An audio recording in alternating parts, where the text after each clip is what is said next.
ಏನು ಈ IAS IPS ಅಧಿಕಾರಿಗಳು ಏನು ಆ 60 ಪ್ರಶ್ನೆಗಳನ್ನ ರೆಡಿ ಮಾಡಿಕೊಂಡು ಸರ್ಕಾರಕ್ಕೆ ಕೊಟ್ಟಿದಾರಲ್ಲ, ಅವರಿಗೆ ನಾವು ಇದು ಎಷ್ಟು ಸರಿ ಅಂತ ಪ್ರಶ್ನೆ ಮಾಡಬೇಕಾಗ್ತದೆ. ಯಾಕೆ ಅಂತ ಹೇಳಿದ್ರೆ, ನಿಮ್ಗೆ ಗೊತ್ತಿ, ಇವಾಗ ನಿಮ್ಮ ಮನೆಗಳಲ್ಲಿ ಎಲ್ಲಿ ಹಸು ಸಾಕ್ತೀರಿ, ಏನು ಪ್ರಶ್ನೆ ಅದು? ಇದನ್ನೆಲ್ಲವನ್ನೂ ಕೂಡ ಸಾರ್ವಜನಿಕವಾಗಿ ನಾವು ವಿರೋಧ ಮಾಡಬೇಕಾಗ್ತದೆ. ಆ ನಿಟ್ಟಲ್ಲಿ ಇವತ್ತೆಲ್ಲರೂ ಕೂಡ ಸಮುದಾಯದವರು ಅದೇ ಕಾರಣಕ್ಕೆ ಈ ಏನು ಸಮೀಕ್ಷೆ ನಡೀತದೆ ವೈಫಲ್ಯ ಆಗ್ತಿರೋದು ಕಾರಣ ಏನು ಅಂತ ಹೇಳಿದ್ರೆ, ನಿಮ್ಮ ಬೇಡದೇ ಇರುವಂತ ಪ್ರಶ್ನೆಗಳಿದೆ.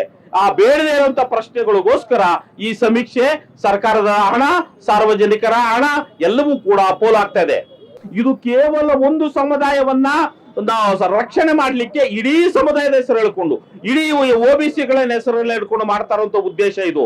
ಕೇವಲ ಅದರಲ್ಲಿ ಈಗಾಗಲೇ ಒಂದು ಕಡೆ ಲಿಂಗಾಯತರು ಕೂಡ ಅವರು ಏನು ಕೊಡ್ತಾರೆ, ಬೇರೆ ನಮ್ಮನ್ನ ಆರ್ಥಿಕವಾಗಿ ಹಿಂದುಳಿದಿದ್ದು ನಮ್ಮನ್ನ SCಗೆ ಸೇರಿಸಿ ಅಥವಾ STಗೆ ಸೇರಿಸಿ ಅಂತ ಒದ್ದಾಡ್ತಾರೆ.